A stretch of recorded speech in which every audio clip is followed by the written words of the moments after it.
Hey everyone, my name is Alex Pond with the UNM Division of Community Behavioral Health. Welcome to today's webinar presentation for the Rural Community Psychiatric Residency Program webinar series. A few announcements before we get started. Please make sure your sound is muted during the presentation. If you have any questions, please submit them in the chat or feel free to unmute if Dr. Kleinman opens up the floor. For those requesting a CE or certificate of completion, I'll share an evaluation link at the end of the presentation. To receive a certificate, you must attend the full presentation. Also, please note that you'll have 48 hours to complete the survey. I will now hand it over to Dr. Shed. Thank you. Hello, everyone. My name is Megan Shed. I'm one of the chief residents for the Rural Psychiatry Program. I wanted to introduce our speaker today. We're really excited about her. Her name is Dr. Hilary Kleinman. She's a second-year psychiatry resident physician at the UNM Department of Psychiatry and Behavioral Sciences. She also attended medical school here at UNM School of Medicine. She has extensive research experience and is published in 3 peer-reviewed scientific journals and has 1 published book chapter on the neuropathology of drug addiction and substance misuse. She has given talks on topics that include antipsychotics, mood disorders, and major neurocognitive disorder. In addition to her scholarly expertise, she has been involved in community engagement and service.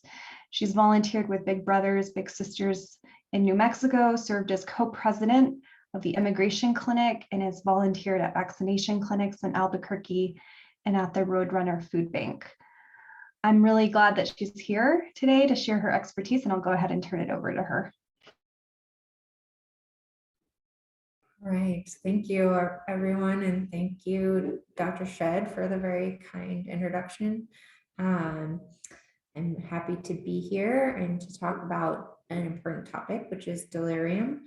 I see Elena Giannato introduced herself in the chat. If anybody else wants to pop in what their associations are, I always love to see where everyone's coming from. It's great to get opinions and have a diverse group of folks. So let me know in the chat if you feel comfortable. And thank you again for attending. I will share my screen.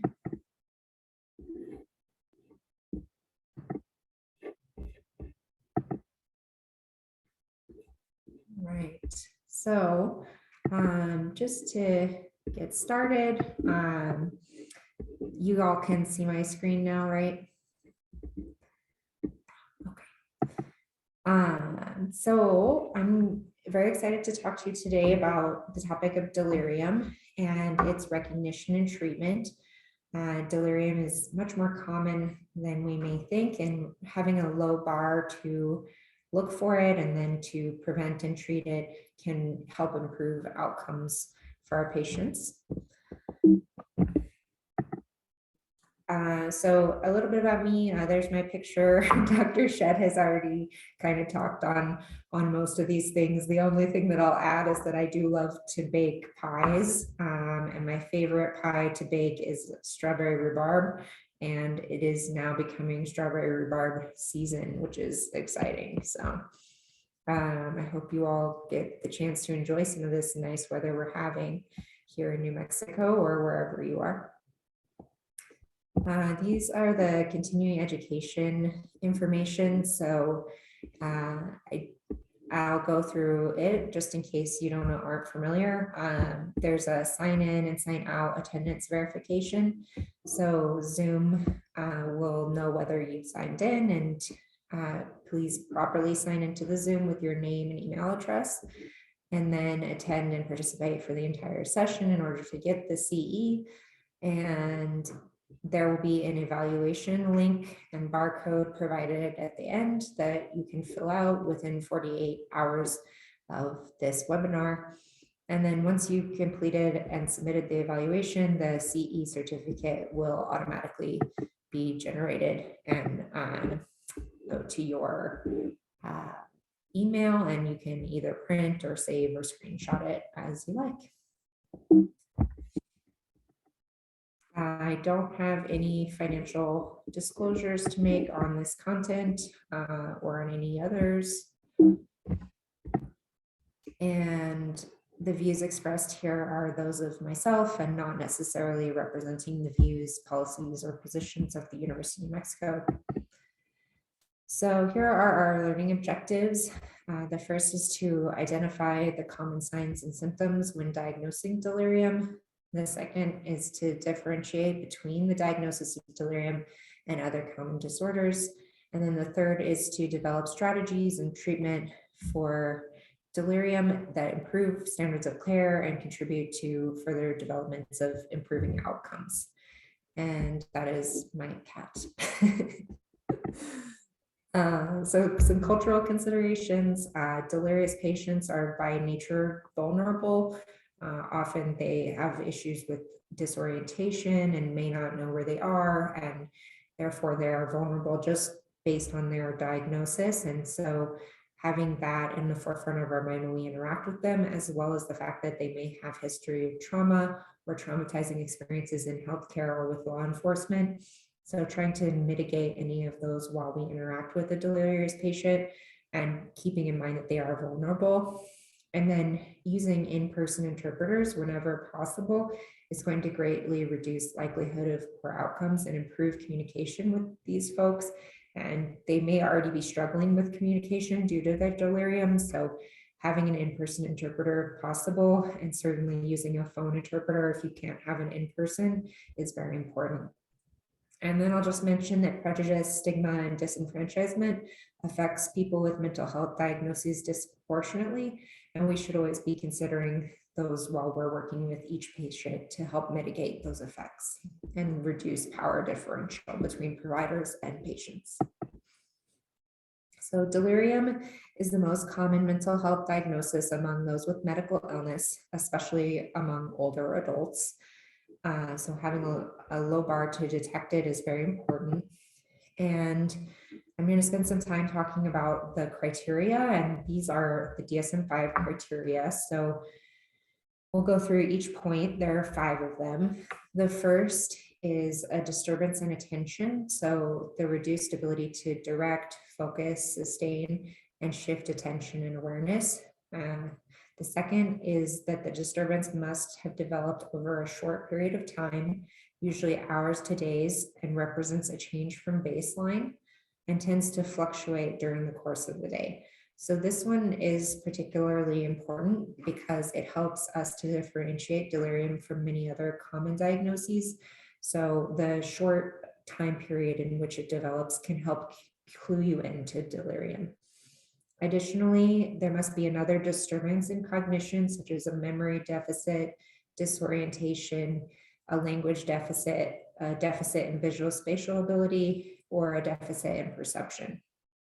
The disturbances must not be better explained by another pre-existing, evolving, or established neurocognitive disorder, and they cannot occur in context of a severely reduced level of arousal, such as a coma.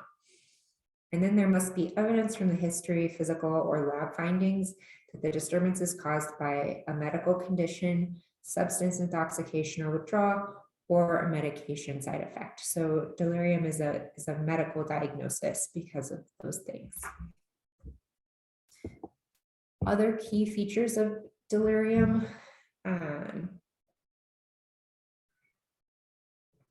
are psychomotor disturbances such as hypoactivity, hyperactivity, and increased sympathetic activity, as well as impairment in sleep duration or sleep architecture. There may also be emotional disturbances, including fear, depression, euphoria, or confusion. And nearly 30% of older medical patients experience delirium at some point during their hospitalization. So it's very common if someone is sick enough to be hospitalized for them to develop delirium. And some of the factors we'll talk about later on in terms of prevention and treatment can help reduce the duration of the delirium, as well as the severity of impact on the patient of the delirium. So we'll go a little bit more into the signs and symptoms. We already went over the DSM-5 criteria, but just to kind of break them down a little bit more. One of the key hallmarks is the disturbance of consciousness. So this means that there's a change in the level of awareness. So you may see difficulty focusing, sustaining, or shifting attention. The patient may be distractible during your interview, and this will be evident in your conversation with them. And it can be difficult to differentiate this from tangential thought or disorganized speech. So paying close attention to whether their sentences are kind of derailing and tangential, or whether they are disorganized and there's no sentence structure, or whether it is more like a distractibility, like they are becoming distracted by something in their environment. And it's the distractibility that's a hallmark of delirium. Their caregivers and family may state that the patient isn't acting quite right, and they may observe this for about a day or two before any signs are observable to the clinician, because they may have a more fine-tuned detection of the patient's baseline. And then the patient may appear drowsy, lethargic, or even semi-comatose if the delirium is advanced. Or alternatively, if it's a more hyperactive delirium, they may appear hyper alert, and this is more common in cases of alcohol or drug withdrawal. Other signs and symptoms are change in cognition, so disturbances in their perception. They may have memory loss, disorientation.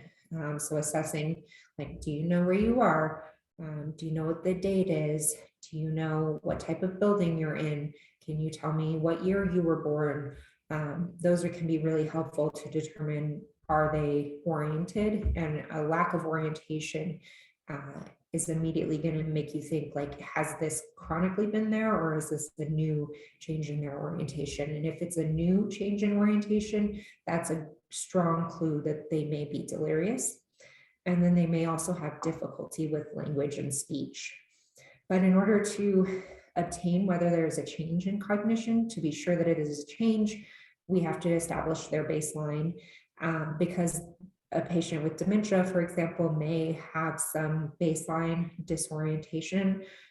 So determining what their baseline orientation is helps us to know, is this a new change in their cognition, or is this sort of a standard for them where they have been recently?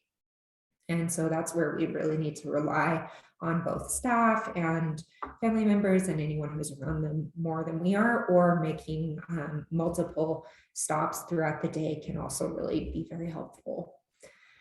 Visual and auditory hallucinations are common and are usually persecutory, and they can be simple, like shadows or shapes, or they can be more complex, like people or faces.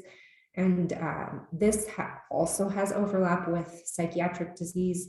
And I'll talk a little bit later on how to kind of differentiate a hallucination that's more associated with delirium versus a hallucination that's more associated with pre-existing psychiatric disorder. And then they may lose language abilities, like their ability to speak a second language. So if they started out learning English as their first language and then they learn Spanish, they may lose their ability to speak Spanish and revert back to speaking English. So again, being aware that you're communicating with them in the most appropriate language, as they may have lost some of that cognitive ability in the context of the delirium. And once the delirium resolves, they will retain their initial abilities and recover that language ability. So just being aware and talking to them in the language that they prefer is very helpful. And then the temporal course, so it's developing over hours to days, and this helps us differentiate delirium from dementia, because dementia usually develops over a period of years. And if it's developing, especially over the course of hours, it's very suggestive of a delirium. And then delirium can persist for varying durations of time. And there's very interesting literature kind of looking at what we can do to reduce the duration of delirium, essentially intervening early with some of the prevention tactics that we'll talk about towards the end of the talk will help reduce the duration of delirium, and that helps reduce hospital stay duration as well as reduces likelihood of having to go to a skilled nursing facility. So that's kind of the temporal course. And like we've already touched on, the acuteness of the presentation is helpful for differentiating delirium from dementia. And the short time frame of the cognitive changes should raise delirium on the differential. And then features of delirium are unstable and wax and wane throughout the day. And they usually become the most severe in the evening and at night. So if you're only relying on a single time point, you can miss the diagnosis. So it's important to ask staff, family, and caregivers to inform you about the status of the patient during the evening hours, or preferably to make multiple time point observations. Other signs and symptoms, there's often a prodromal phase that's characterized by fatigue, sleep disturbance like excessive daytime somnolence or insomnia, depression, anxiety, restlessness, irritability, hypersensitivity to light or sound. And these can be useful clues, but also it's not uncommon for there to be no prodromal phase detected. So just because we don't have that doesn't mean that we should not consider the diagnosis of delirium.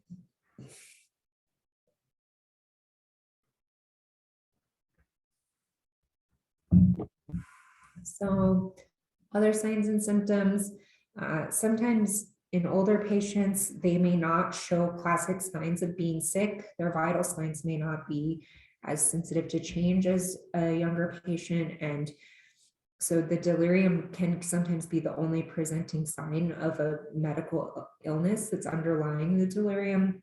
So an acute mental status change that is not from expected or seen previously in a patient with dementia should be reason to do a medical rule out, including labs and imaging to be sure that there's nothing, no medical cause of the mental status change.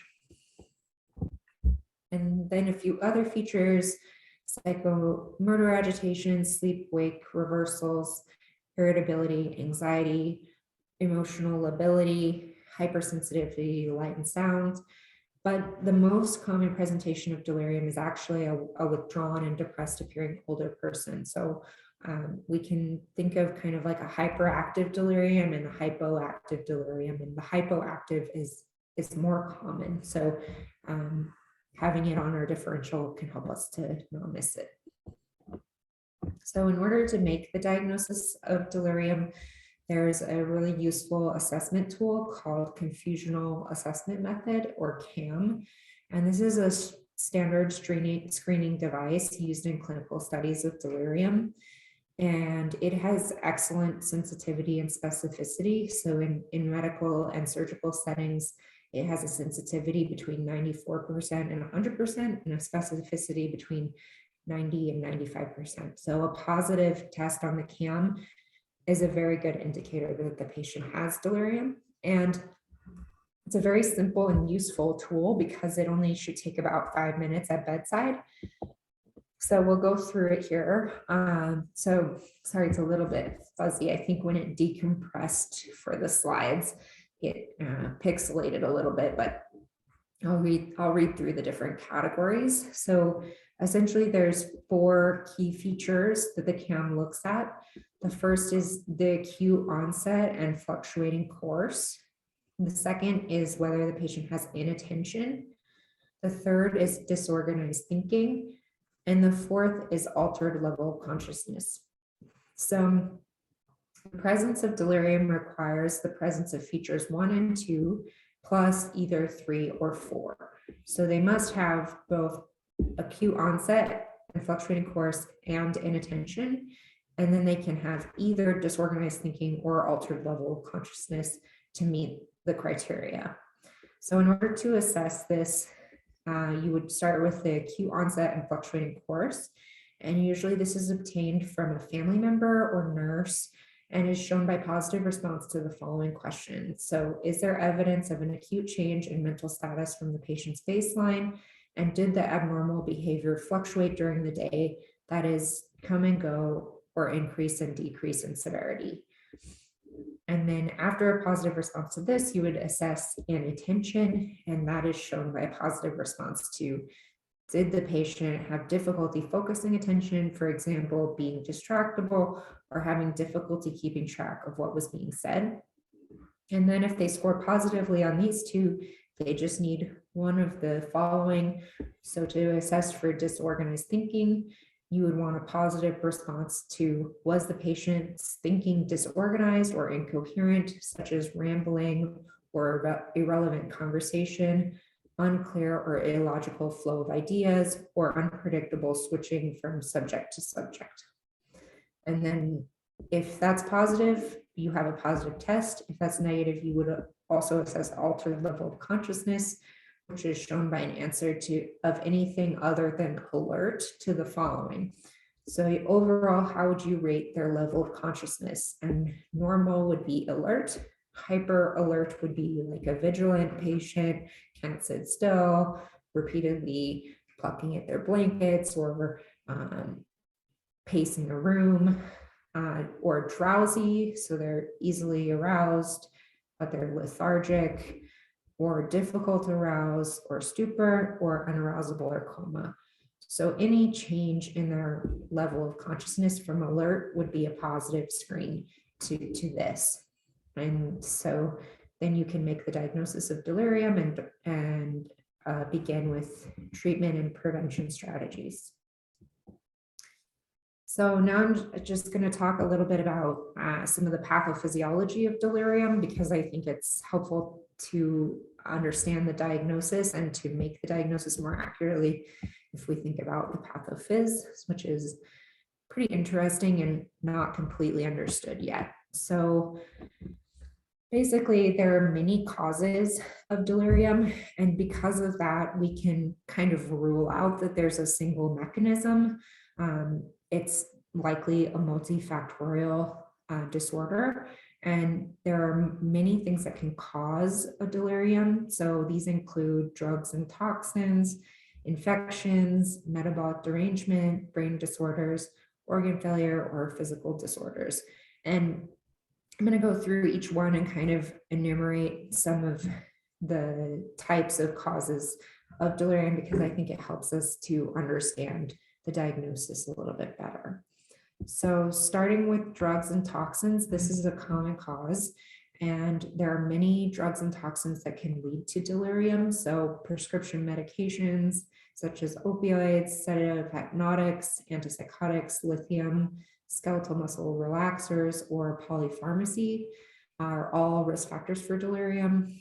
Over-the-counter medications, specifically anticholinergics like Benadryl, are very high risk to cause delirium. And it's something that we can sometimes forget to screen for, because we look at the patient's medication list in our computer and we forget that they may be also taking over-the-counter meds. So always remembering to ask about those, as well as supplements, is very helpful. Any drugs of abuse like alcohol, heroin, hallucinogens, or non-medical use of prescription medications can lead to delirium.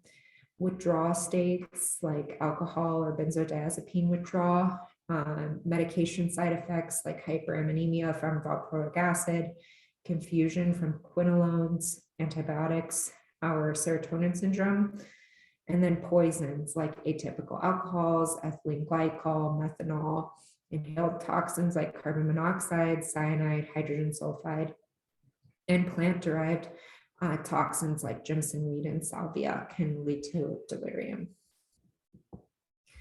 So for infections and infectious causes leading to delirium, a patient with sepsis is at high risk for delirium, and sepsis is defined by the SIRS criteria, which are temperature less than 36 or greater than 38, respirations greater than 20, heart rate greater than 90, and a leukocyte count of either greater than 12,000, less than 4,000, or greater than 10% immature forms / bands on the blood smear. And if they have sepsis, the likelihood of them having a co-occurring delirium is very high, but they don't have to be meeting criteria for sepsis for the infection itself to raise their likelihood of delirium. So any systemic infection like a UTI or bloodborne pathogen, any of these, like even the cellulitis, can increase risk because of the stress on the system. And it also, if they have a very high fever, that can make someone have delirium. So metabolic derangements like elevated or decreased electrolytes like sodium, calcium, magnesium, or phosphate, endocrine disturbances, decreased or increased thyroid, parathyroid, pancreatic, pituitary, or adrenal hormones, hyperglycemia or hypoglycemia, and hypoxemia can also cause delirium. For the brain disorders, CNS infections like meningitis, encephalitis, and brain or epidural abscesses increase risk. An epileptic seizure increases risk, and head injury also does increase risk of delirium. And then organ failure and physical disorders also like cardiac failure, liver failure, pulmonary disease, renal failure, burns, hyper or hypothermia, or trauma. So really any insult that disrupts homeostasis, especially severely, especially in an older person with vulnerability, can increase risk for delirium. So in terms of the pathophysiology, there are many hypothesized mechanisms for delirium, and it is likely multifactorial. And there is a pathway in the brain that's demonstrated by this figure here called the ascending reticular activating system. And it travels from the pons through the thalamus to the cortex. And through this pathway, it is involved in attention and ability to focus. And the lesions in this, in humans and in animals, has been shown to lead to attention deficits and deficits in level of arousal. So it's hypothesized that the reticular activating system is a part of what's deranged in delirium. And then there's also likely higher order cortical functions that are impaired because in good insight and judgment are originating mostly from the prefrontal cortex. Likely there's dysfunction in those areas and the parietal lobe as well. An EEG done on a delirious patient will show slowing. That's usually, it affects the dominant posterior alpha rhythm, which is slowed, and it shows an appearance of abnormal slow wave activities. And then there's likely a disturbance of global cortical function with involvement of the subcortical areas like the thalamus, basal ganglia, and pontine reticular formation. And interestingly, if you give anticholinergics to healthy controls, this can induce a delirium, and you can reverse that with cholinesterase inhibitors like physostigmine. And this is especially true in older adults or those with underlying medical illnesses. So I'm just going to spend a little bit of time talking about anticholinergics because they are such a big risk factor for delirium, and they're such a common medication that's kind of included in many medications that we may not typically think of as anticholinergic in nature. So there are many different classes that have anticholinergic activity. There's the typical antihistamines like cyproheptadine or diphenhydramine, Benadryl, hydroxyzine, doxepin, which is also an antidepressant but has strong antihistamine effects. Anti-Parkinsonian drugs like benztropine and trihexyphenidyl have strong anticholinergic effects. Anti-muscarinic medications for overactive bladder like oxybutynin, and anti-muscarinic spasmolytics like scopolamine, atropine, and chlordiazepoxide, which is Librium, has strong anticholinergic effects. And then antimuscarinic inhaled bronchodilators like ipratropium and tiotropium also have anticholinergic effects. And then muscle relaxants like cyclobenzaprine and many of our psychotropic medications. So especially some first generation antipsychotics like thorazine and fluphenazine have strong anticholinergic effects. some of the second generation antipsychotics like clozapine, also olanzapine, have high anticholinergic effects. And then tricyclic antidepressants like amitriptyline, imiprazine, and nortriptyline have high anticholinergic effects, and many plants like nightshade and jimsonweed. So if your patient's on any of these medications, that should be a strong consideration in terms of what could be causing their delirium. And then other neurotransmitters have also been studied and implicated in delirium. They've done really interesting studies on the cerebrospinal fluids of patients with delirium, which reveal alterations in their endorphins, serotonins, norepinephrine, and GABA.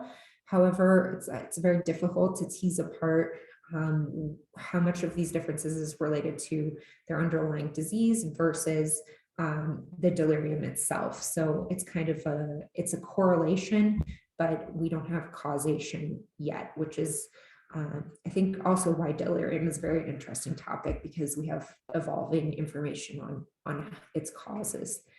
And inflammatory cytokines may also play a role, as in sepsis and SIRS, meeting SIRS criteria. These cytokines would go up, inflammation goes up, and risk of delirium also increases. And then other risk factors for delirium include dementia, which is often unrecognized prior to the onset of delirium. So they may have kind of like a very slow, insidious course of their dementia, and then they have a delirium, say from an infection, and that leads to discovering that they also had a pre-existing dementia. And that dementia makes them more vulnerable for development of delirium. Also, older age and sensory impairment. So any deafness or blindness or anything along those spectrums can lead to higher risk of developing delirium. This is a nice photo out from Ghost Ranch in northern New Mexico. So the differential diagnosis is tough with delirium because there are so many potential causes, and delirium is often missed if there's a co-occurring dementia or psychiatric disorder. So a good rule of thumb is to always rule out any medical contributors, especially if there's a psychiatric disease or a dementia and you're not sure if there's an acute medical cognitive change. To do a full medical workup and evaluation is the most prudent way to rule out that there's a co-occurring delirium. And a change in the level of consciousness is often the first observable clue. Also, having an inability to sustain or shift their attention during interview could indicate a delirium.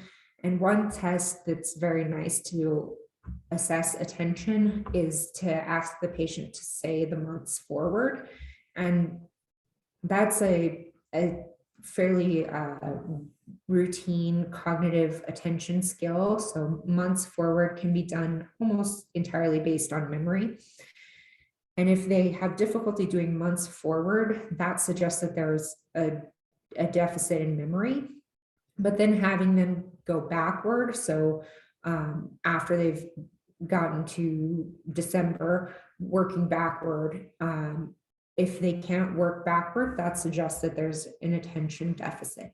And this is kind of a quick test to assess attention. And if they're unable to do the months backward, that is highly suggestive of an attention deficit. So differential diagnosis with delirium, the appearance of the patient often can give us clues to any underlying medical diseases. So dusky skin may be a sign of COPD, jaundice may indicate liver failure, needle tracks would make you think about drug use, cherry red lips indicates carbon monoxide poisoning. If the patient has a bitten tongue or a posterior fracture of their shoulder, that's a strong indicator that they've had a seizure. Retinal hemorrhages can indicate an intracranial hemorrhage, and alcohol or sedative drug withdrawal would lead to autonomic hyperactivity, such as sweating, tachycardia, and dilated pupils. So all of these things would make us think about different types of medical diseases that could be underlying their delirium. And then being very sensitive to autonomic abnormalities, which would be shown in their vital signs. And as I said earlier, this may be less apparent in older folks. So for example, tachycardia may be only 100 in an older person, but that's still something that you would want to look into and determine if they're dehydrated or if there's some other cause of their vital sign abnormality. So diagnoses that overlap with delirium, one of them is sundowning. So new onset sundowning should be assumed to be delirium until proven otherwise. And once medical causes have been ruled out, the environment can be optimized and other things can be done to treat the sundowning. But if a patient hasn't been known to sundown in the past, which sundowning means when it becomes like twilight or evening time, they have increased levels of confusion, disorientation. Sometimes they can become agitated, forget where they were, that type of thing. And it can be completely separate from delirium. But if this is the first time that they've ever done it and it hasn't happened in the past, it warrants considering delirium and ruling out any medical causes of the change. So in terms of psychiatric diseases that have overlap with delirium, there are many. So depression, mania, and schizophrenia all have some overlapping features. For example, in depression, the patient will often have poor sleep and poor concentration. However, they will have less fluctuation in their cognition if it's depression. And then if they have dysphoria, that's more an indication of depression than delirium. So the fluctuating concentration, cognition would be more cluing you into delirium, and dysphoria would be more indicative of depression. And then for mania, the patient may be agitated, maybe delusional, and have hallucinations, but there's going to be a prior history of mania and depression, and the family members can almost always point out a long-lasting chronicity of disease prior to this presentation.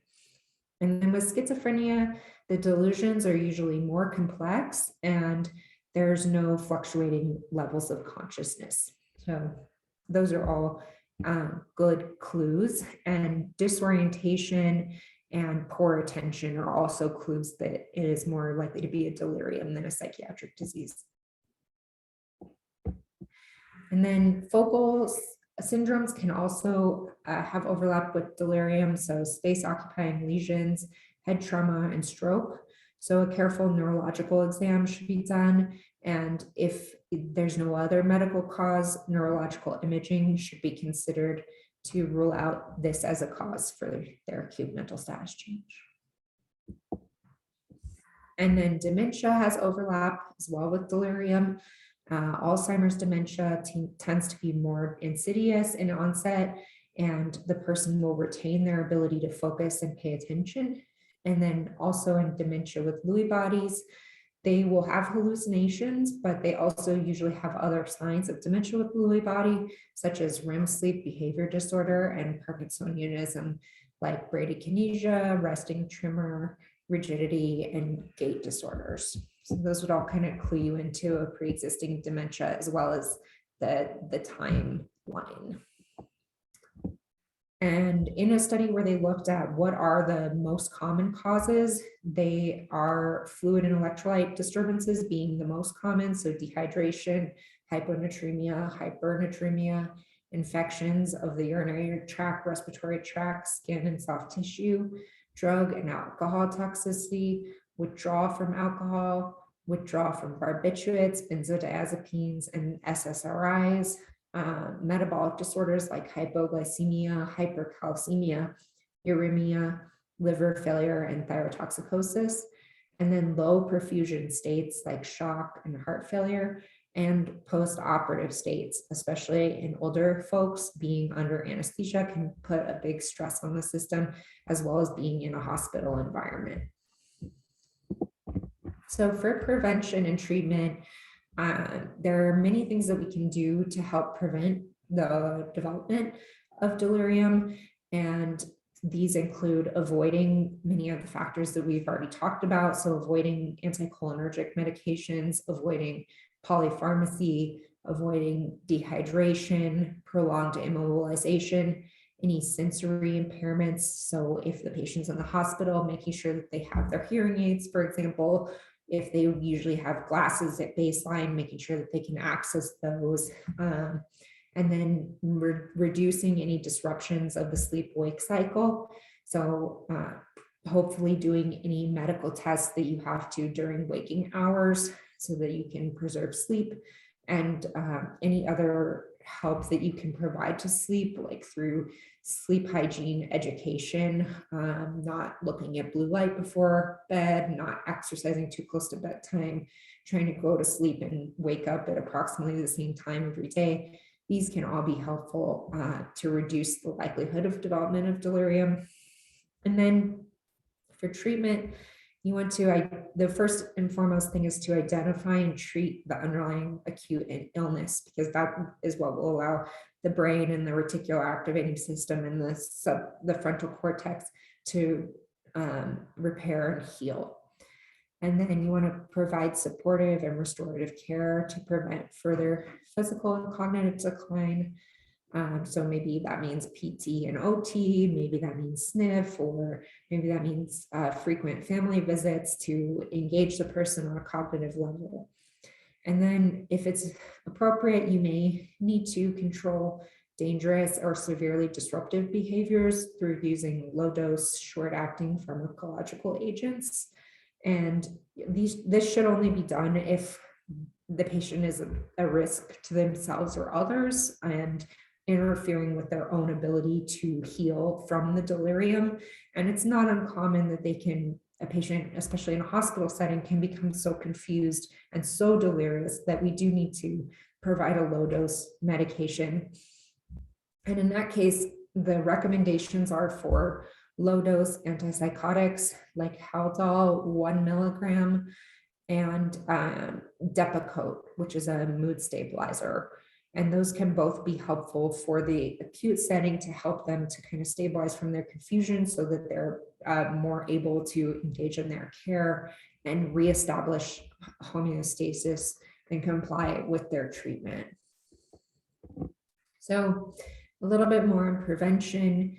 There's a lot that can be done in hospitals and outside of hospitals to help prevent delirium. So orientation protocols like providing clocks, calendars, windows with outside views and outside light, and verbal reorientation can be very helpful. Cognitive stimulation with family and friends and avoiding overstimulation at night can be helpful. Facilitating physiological sleep. So nursing and medical procedures, including administering medications, should be avoided during sleeping hours, and nighttime noise should be reduced. One randomized controlled trial found that earplugs at night was associated with lower incidence of confusion in the ICU. So that kind of goes back to this impaired sensorium and making sure that they have hearing aids and are able to see when it's appropriate, and vice versa, like trying to preserve quiet time when they should be able to rest. And then early mobilization and minimization of physical restraints in patients, especially with patients in limited mobility. So using physical therapy, occupational therapy, providing visual and hearing aids, and avoiding or monitoring use of problematic medications. So benzodiazepines in particular can worsen delirium and should be avoided unless the delirium is caused by alcohol or benzodiazepine withdrawal, and then it is indicated for treatment. So just to go over a little bit more, treat the underlying cause. If it's a hypoactive delirium, it can be managed with the same protocols as prevention. But if it's a hyperactive delirium and they're interfering with their own care or trying to hurt themselves or others, they may require a low-dose antipsychotic or mood stabilizer for their own and everyone else's protection. And here are my references. And thank you, everybody. There's the resident class from this year. I think we're almost done. So I think you only have one more of us, Tim Abeta, to talk this year, but it's been a real joy being on the community rotation. I've learned so much and I'm happy to answer any questions. And I'll stop now.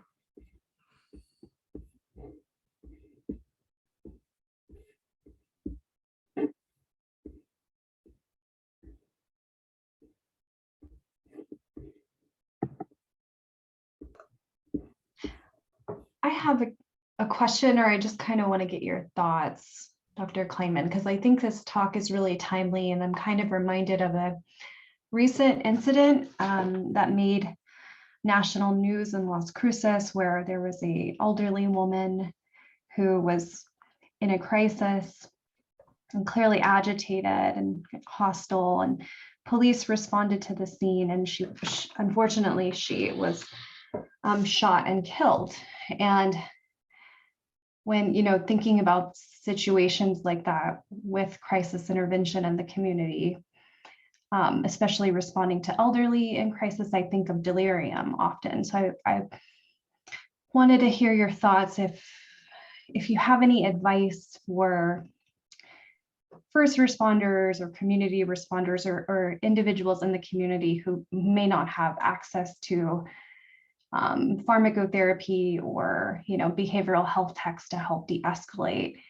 If there's any tips about recognizing when delirium is probably the main contributor to the crisis, and tips at de-escalating a situation like that. Yeah, that's a great question. And I agree. I think it's very common in older folks, especially, that agitation is related to an underlying delirium. And that's a very unfortunate event that happened in Las Cruces. It's hard. It can be really difficult when a patient's disoriented and agitated.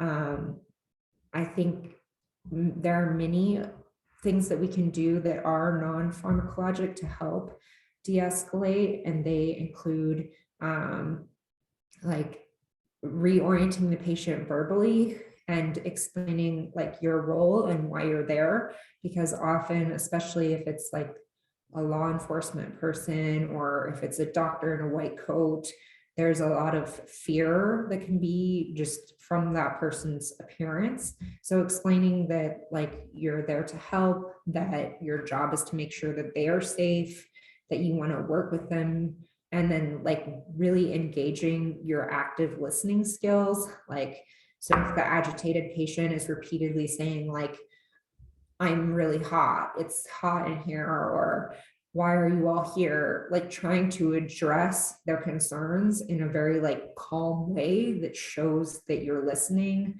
can help to de-escalate. So I think that's kind of the first thing, is active listening, explaining who you are and that your role is not to punish them or hurt them in any way, but it's to help them and keep them and everyone else safe. And then to kind of reiterate and echo what the patient is telling you, see if there's any like easy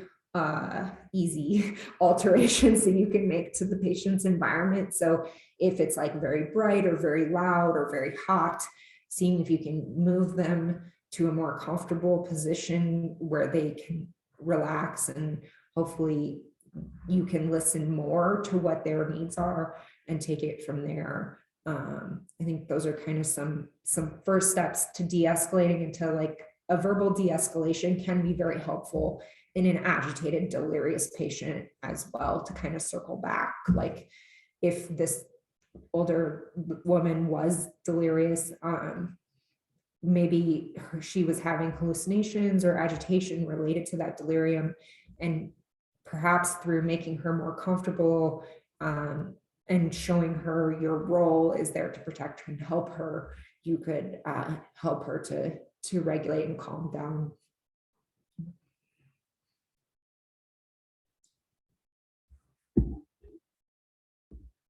Are you aware of any literature about the risk of this sort of reactive violence in delirious patients. I imagine it's increased because they're if they're hyperactively delirious and agitated. But I just was curious if you've seen anything about that. You mean like a percentage wise risk of violence and when agitated in a hyperactive delirium? Yeah, just the kind of relationship between aggression and delirium. Well, any agitated patient is on a spectrum that can evolve into aggression, just because agitation is an uncomfortable state in which you are confused and upset, and it's a high risk for development of aggression. But I don't know what the percent of development of aggression, or and that would be really interesting to look into. That's a good question.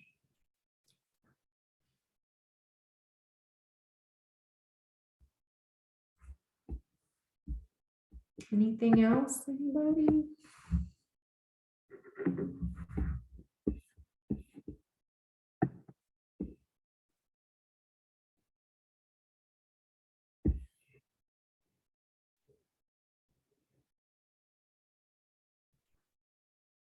All right. Well, think about delirium if you're not sure what's going on.